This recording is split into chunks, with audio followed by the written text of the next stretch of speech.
Guys, what is going on? It's Chris Colgan here, your favorite Northern Virginia realtor with the Real NoVa Network. And today we've got a packed episode. It's been one of those times where Northern Virginia kind of feels like it's the center of the universe. We've got a Gainesville icon closing forever after a massive $160 million sale. Buc-ee's is starting to make some moves over into Stafford. A brand new top 10 restaurant list just dropped for 2026, and there are some surprises. And we've got an update to the I-495 express lanes that will actually make your commute better. And to wrap it all, I'm breaking down why home sellers across our region have been pulling their homes off the market at a rate we haven't seen in years. So let's get into this week's episode.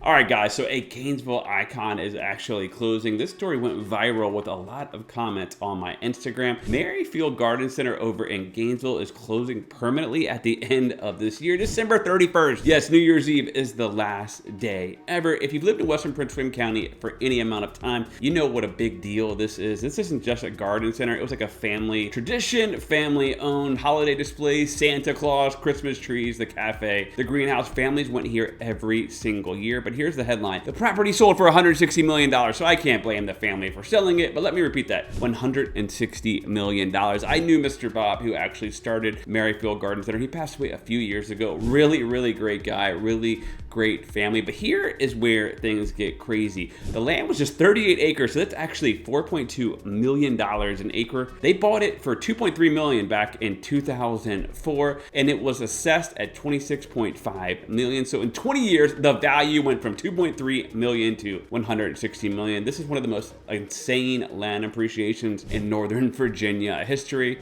Now, why so much? Well, data centers, of course. The property is inside the Data Center Opportunity Zone Overlay District, which means you can build data centers with no special approvals, no special hearings, nothing. Instant green light. And the buyer, Black Chamber Partners, already develops data centers all across the region. So we all know what's coming. It's not going to be a park or a great shopping center that we all know we need. It's going to be a massive, windowless, humming industrial fortress of data center servers. But here's the thing. I understand the business decision, right? If someone offered me $160 million, yes, I would sell it and take off out of here in Northern Virginia as much as I like you. But as a Gainesville local, this one definitely stings. This place had some heart, family-built traditions there. Kids saw a real, looking Santa Claus. You'd grab a coffee, walk around the air. I remember getting a weeping willow tree there years ago that I've had in my backyard for 8 years. And then to see that get turned into a data center, definitely going to sting. I mean, I really wish the county, and I know there's been some turnover with this last election, would start to do some other things or maybe attract different businesses. I know Loudoun has a lot of data centers, right? As we do here in Prince William, but Loudoun, I think, has done a better job of bringing some more local businesses. I almost said more data centers. Yeah, they have done that. But guess what? It's happening, right? With all the AI coming on now, there is all these data centers coming, and I don't think there's any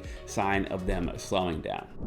All right, so as you know, they are trying to bring a Buc-ee's over to Stafford County, and a lot of the residents over in Embry Mill are fighting. Have you ever been to one of these before? They're almost like a Walmart for gas stations with nice, clean bathrooms. But let me tell you, this is prime real estate. I-95 is one of the busiest roads in all of the East Coast. You're talking millions of travelers, families heading to Florida, Disney World, military families, truckers, commuters, and Buc-ee's wants that traffic. And obviously you have that in Stafford. This is what it would be. It would be 74,000 square feet of superstore, roughly 120 gas pumps, 833 parking spots with 24 Tesla superchargers. This is not a stop for a few minutes kind of place. This is you plan your road trip around Buc-ee's. I mean, I remember when the one opened up down in Rockingham County, people literally drove from Canada. I have to admit, I stopped by there. It wasn't that crazy. I mean, it was cool, but after I saw it, I was like, all right, this is really cool, but also it's just a huge Walmart thing with a little more class, I guess. But the reality is this could be a huge win for Stafford County. But like I said, the residents of Embry Mill are really fighting this one. So let's see what happens. I have a feeling it will actually happen, but you never know, right? I mean, sometimes when these residents go to meetings and they, go crazy, it's the people in the county, they actually don't push a lot of these things forward. But let me know in the comments below. Are you guys for Buc-ee's or are you against it?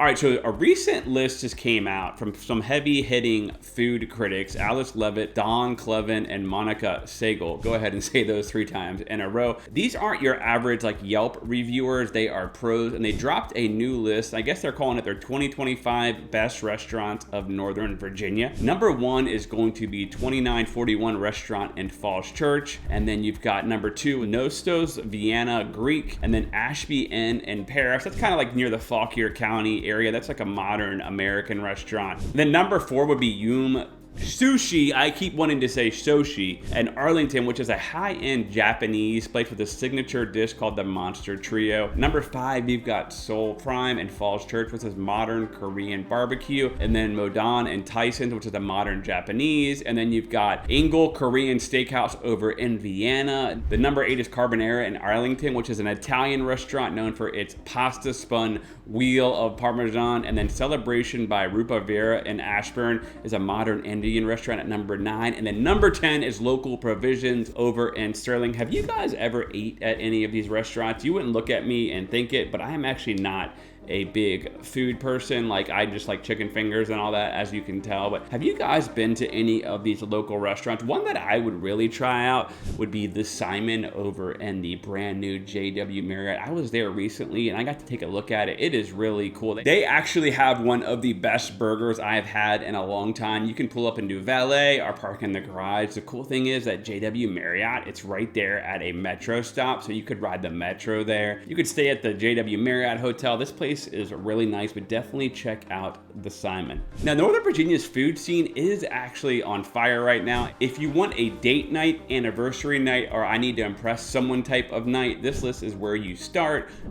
All right, let's get to the next story, which is a big one before I talk more about the real estate market. I-94 express lanes are actually almost done. I know you're skeptical when I say almost done, but this time VDOT actually means it. After 3 years of lane shifts, cones, traffic merges, temp signs, and GPS confusion that can make a grown man cry like myself, we are down to the final stretch. Just recently, crews shifted into final alignment. That means no more weekly pattern surprises. Here's the timeline. It's pretty much opening, I think, the week of this video that I am shooting. It's about 2.5 new miles of express lanes in Tysons and McLean. Like I said, it should be opening the weekend of November 21st, and there are going to be some minor adjustments going into 2026, but commuters are really pumped about this one, so definitely let me know if you guys plan on using the brand new I-495 express lanes. Let's talk a little bit about the real estate market. Bright MLS recently came out and said there's a 25% spike in sellers taking their home off the market, which happened back in August, and here's what's happening. Sellers aren't getting the prices they want. 1 in 3 sellers pulled their home because the buyers weren't biting. They remember 2021, multiple offers, 50K over asking and gone in 48 hours. Well, obviously those days are gone, but we are still seeing houses sell, but sellers have to be really patient. Also, a lot of them locked into 2 or 3%, and they're thinking, why should I sell and get into a place for 6%? And buyers have gotten really picky from what I've seen with the high rates and big down payments. They want move-in ready, modern finishes with clean inspection reports, and if your home needs work, buyers are most likely going to skip it. And most people right now are having a little of like burn, right? Like they're like, man, my neighbor got a lot in 2022. Well, guess what? Those days are gone, right? But houses are still selling